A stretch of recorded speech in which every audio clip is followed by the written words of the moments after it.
पिताजी, आज आप बहुत परेशान दिखाई दे रहे हो। कोई परेशानी है क्या? नहीं बेटी, कोई परेशानी नहीं है, बस ऐसे ही। नहीं पिताजी, कोई परेशानी तो है, मुझे बताइए क्या हुआ है। कुछ नहीं बेटी, बस तुम तो जानती हो कि इस साल सूखा पड़ने के कारण हमारी सारी फसल खराब हो चुकी है और मेरे पास थोड़े बहुत जो पैसे थे वो भी खत्म होने को है। इसीलिए अगली फसल तक घर किस तरह चलाऊं, ये चिंता मुझे खाए जा रही है। पिताजी, आप चिंता क्यों कर रहे हो? आपकी मदद के लिए मैं भी कोई काम कर लेती हूँ। नहीं बेटी, उसकी कोई जरूरत नहीं है, तुम बस अपनी पढ़ाई पर ध्यान दो, मैं कुछ करता हूँ। पिताजी, इस मौके पर बोलना सही नहीं है, परंतु स्कूल के हेडमास्टर फीस के लिए बोल रहे थे। हाँ बेटा, तुम उसकी चिंता मत करो, मैं किसी भी तरह कल परसों तक तुम्हारे स्कूल की फीस भर दूंगा। ठीक है पिताजी, मैं कल हेडमास्टर को कह दूंगी कि आप आज कल में फीस भर देंगे। मीरा को बोल तो दिया है कि कल परसों तक उसकी स्कूल फीस भर दूंगा, पर मेरे पास तो कल के राशन भर के पैसे नहीं हैं। लगता है इस बार मुझे धनीराम सेठ के पास से पैसे सूद पर लेने पड़ेंगे, वरना मैं ना तो घर का खर्च चला पाऊंगा और ना ही मीरा की स्कूल की फीस भर पाऊंगा। हाँ, मेरे पास अब बस यही एक जरिया बचा है, कल सुबह ही जाकर सेठ से मिलता हूँ। नमस्ते सेठ जी। हाँ बोलो रामलाल, क्या हुआ? आज अचानक मेरे घर कैसे आना हुआ? सेठ जी, आप तो जानते हो कि गांव में इस बार सूखा पड़ा है, जिस कारण मेरी पूरी फसल खराब हो चुकी है और खेती के अलावा मेरे पास कमाई का कोई दूसरा जरिया नहीं है। और अब ऐसी हालत हो गई है कि मेरे पास घर खर्च चलाने भर के पैसे नहीं हैं। इसीलिए आपके पास आया हूँ ताकि आप मुझे कुछ पैसे दे देते तो अच्छा होता। मैं धीरे धीरे आपके सारे पैसे चुका दूंगा।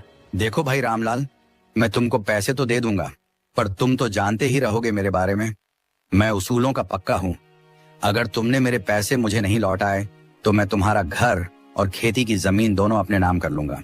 सेठ से पैसे ले तो लूंगा, पर अगर वो नहीं चुका पाया तो ये सेठ मेरी खेती की जमीन और घर दोनों मुझसे छीन लेगा। पर अगर इनसे पैसे नहीं लूंगा तो मीरा की स्कूल की फीस कैसे भरूंगा? क्या हुआ रामलाल, तुमने क्या सोचा? तुम्हें पैसे चाहिए या नहीं? चाहिए सेठ जी, मुझे अभी इन पैसों की बहुत जरूरत है।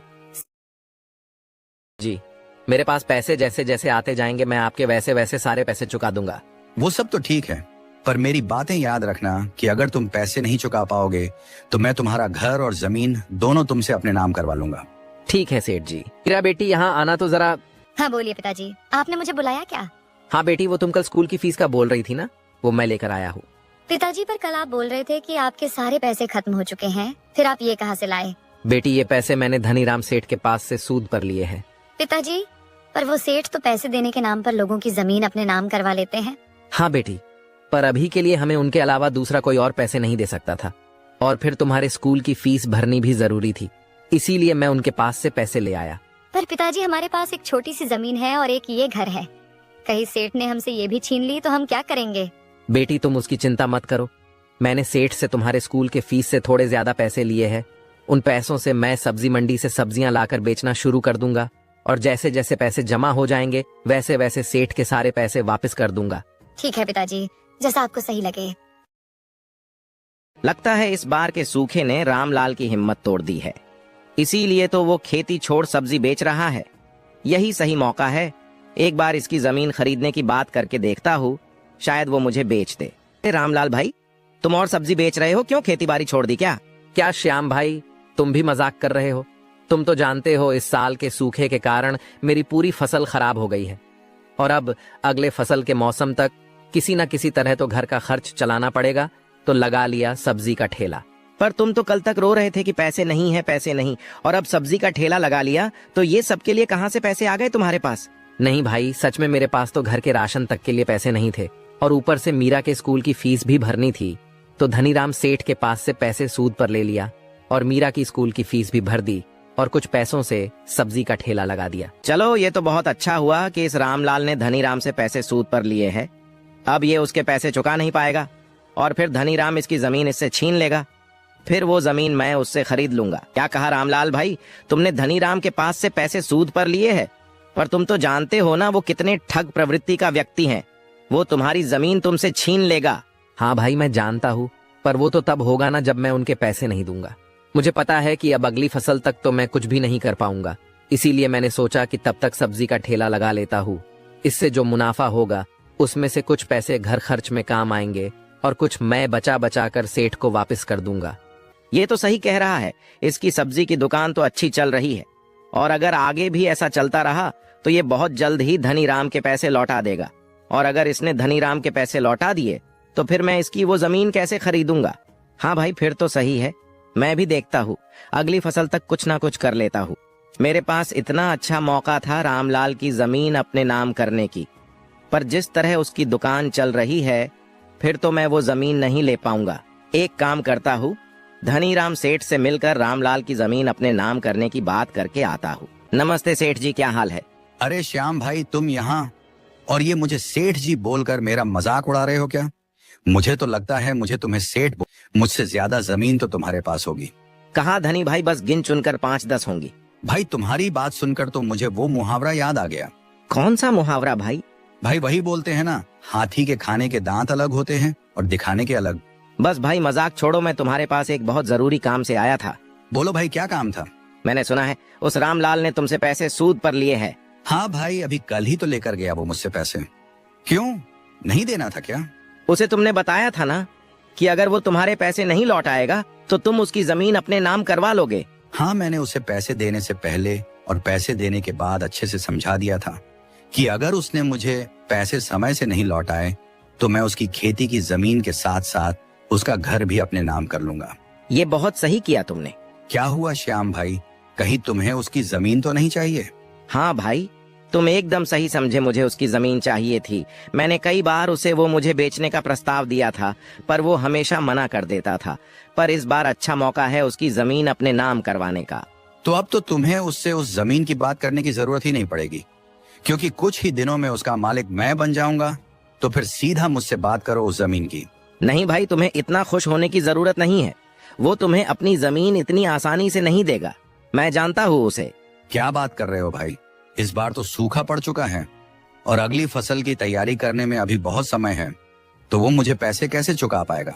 मैंने भी जब सुना कि उसने तुमसे पैसे लिए हैं तो मुझे लगा मैं अब सीधा तुमसे जमीन खरीद लूंगा। पर उसने तुमसे जो पैसे लिए हैं उनसे गांव के बाजार में सब्जी का ठेला लगा लिया है और मैं खुद देख कर आ रहा हूँ, वो बहुत अच्छा चल भी रहा है।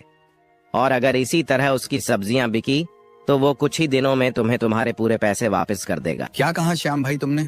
अगर ऐसा हुआ फिर तो उसकी जमीन और घर दोनों मेरे हाथ से चले जाएंगे। नहीं भाई, मेरे पास एक तरकीब है जिससे तुम्हें तुम्हारे पैसे भी मिल जाएंगे और उसका घर भी, पर उसके बदले तुम्हें मुझे उसकी जमीन देनी पड़ेगी। मुझे मंजूर है भाई, बताओ क्या तरकीब है? भाई, कोई बहुत बड़ी तरकीब नहीं है, तुम बस रामलाल से अपने पैसों का पूछते रहना और जैसे ही वो कहे कि 2-3 दिनों में दे दूंगा तो फौरन मुझे बता देना। मैं उसके सारे पैसे चुरा लूंगा तो वो तुम्हें पैसे नहीं दे पाएगा, और अगर वो पैसे नहीं दे पाया तो जमीन और घर तुम्हें देना पड़ेगा और चुराए हुए पैसे भी मैं तुम्हें लाकर दे दूंगा। इससे तुम्हें तुम्हारे सारे पैसे भी मिल जाएंगे और घर भी। उसके बदले तुम मुझे उसकी जमीन दे देना। सही है, इसमें तो मेरा ही फायदा है। चोरी भी श्याम करेगा और मुझे मेरे पैसे भी मिल जाएंगे और साथ ही साथ रामलाल का घर भी। मुझे मंजूर है श्याम भाई, मैं थोड़े थोड़े दिनों में रामलाल से पैसों के बारे में पूछता रहूंगा और जैसे लगेगा कि उसके सारे पैसे जमा हो गए मैं फौरन तुम्हें बता दूंगा। सही कह रहे थे श्याम भाई, इस रामलाल की सब्जी की दुकान तो बहुत अच्छी चल रही है, ऐसे में तो वो मेरा सारा पैसा बहुत जल्द ही लौटा देगा। रामलाल भाई, तुम्हारी सब्जी की दुकान तो बहुत मस्त चल रही है। बस सेठ जी, जो भी कुछ है आपके वजह से है। नहीं राम भाई, तुम मुझे क्यों धन्यवाद कर रहे हो? तुम्हें पैसों की जरूरत थी, मैंने दिए बस, और तुम्हारे पास जैसे होंगे तुम तो मुझे वो लौटा ही दोगे ना? हाँ सेठ जी, मेरे पास जैसे जैसे पैसे आते रहेंगे मैं वैसे वैसे आपके सारे पैसे लौटाता जाऊंगा। नहीं रामलाल भाई, तुम्हें ऐसा करने की कोई जरूरत नहीं है। तुम थोड़े थोड़े पैसे मत देना, तुम्हारे पास जैसे ही पूरे पैसे हो जाए तो एक साथ में दे देना। ठीक है सेठ जी, ये भी सही रहेगा। फिर भी कितने दिन लगेंगे तुम्हें पूरे पैसे जमा करने में? सेठ जी, अगर ऊपर वाले की दुआ से सब सही चला तो 1 महीने में आपको आपके पूरे पैसे चुका दूंगा, सूद समेत। फिर तो बहुत सही रहेगा भाई। ठीक है, तो तुम काम करो, मैं चलता हूँ। और रामलाल भाई, क्या हाल है और दुकान कैसी चल रही है? सब बढ़िया है सेठ जी, और ऊपर वाले की दुआ से दुकान भी बहुत मस्त चल रही है। चलो फिर तो सही है, इसका मतलब तुम बहुत जल्द ही मेरे पैसे लौटा दोगे। हाँ सेठ जी, कुछ जमा हो गए हैं, कुछ बाकी है, जैसे हो जाएंगे आपको लाकर दे दूंगा, पर अब महीना नहीं लगेगा, शायद थोड़ा जल्दी हो जाएगा। ठीक है भाई, पर याद रखना पूरा एक साथ देना है। हाँ सेठ जी, पूरा एक साथ ही दूंगा। तो सेठ से जितने पैसे लिए थे वो तो जमा हो गए, बस अब 2-3 दिनों में बस ब्याज के पैसे जमा कर लेता हूँ, फिर सेठ के पैसे उन्हें वापस कर दूंगा।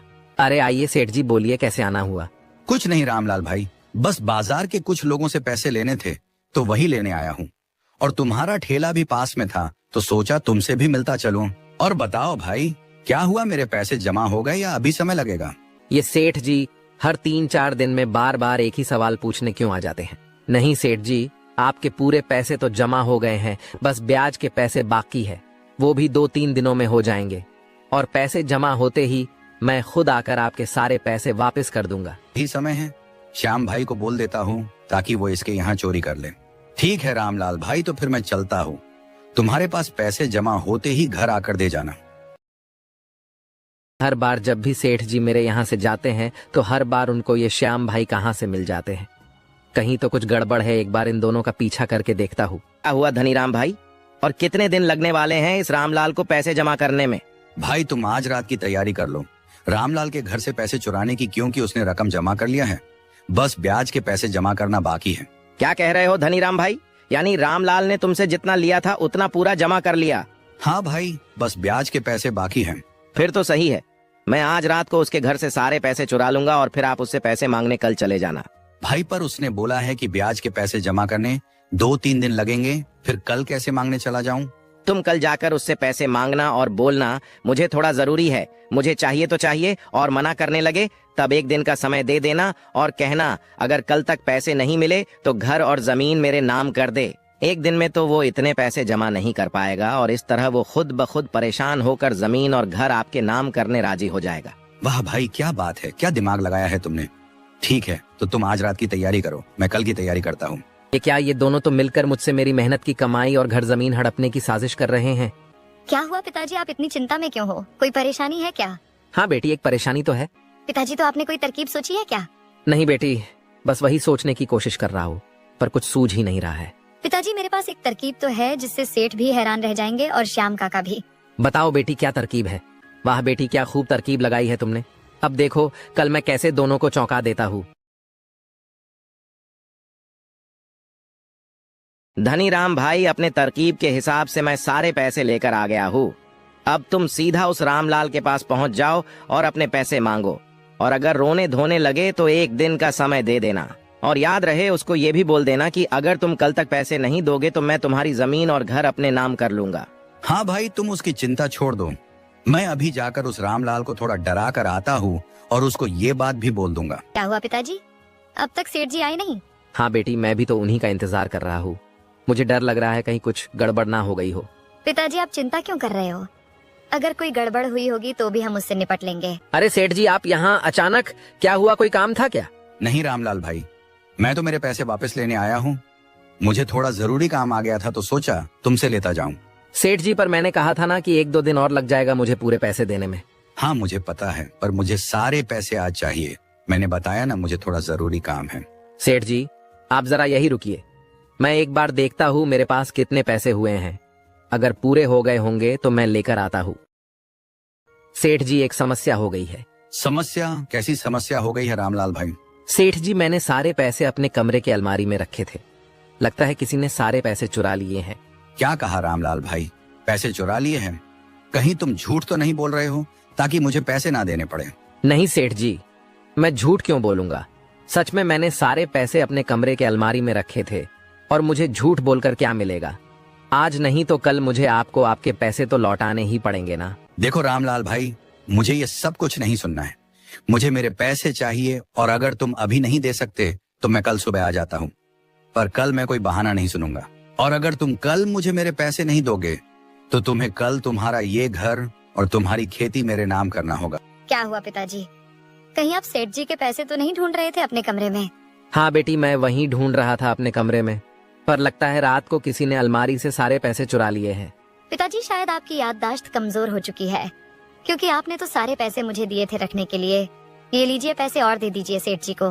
अरे हाँ बेटी, मैं तो भूल ही गया था। अच्छा हुआ तुम आज घर पर ही हो, वरना मैं तो सेठ जी को पैसे दे ही नहीं पाता। ये लीजिए सेठ जी, आपके सारे पैसे ब्याज के साथ है, एक बार गिन लीजिएगा। ये कैसे हो गया? रामलाल के सारे पैसे तो श्याम भाई ने चुरा कर मुझे लाकर दे दिए थे, तो ये रामलाल कहाँ से पैसे लेकर आ गया? क्या हुआ सेठ जी, क्या सोच रहे हो?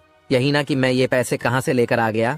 सेठ जी चौंकिए मत, मैं सब जानता हूँ आप और श्याम भाई ने मेरी जमीन हड़पने के लिए क्या क्या तरकीब लगाई है, पर आप लोगों की नसीब फूटी समझिए या मेरी अच्छी किस्मत, जो भी हो।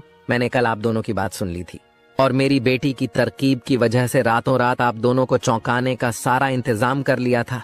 सेठ जी, श्याम भाई ने जो रुपए आपको लाकर दिए हैं वो सारे नकली हैं।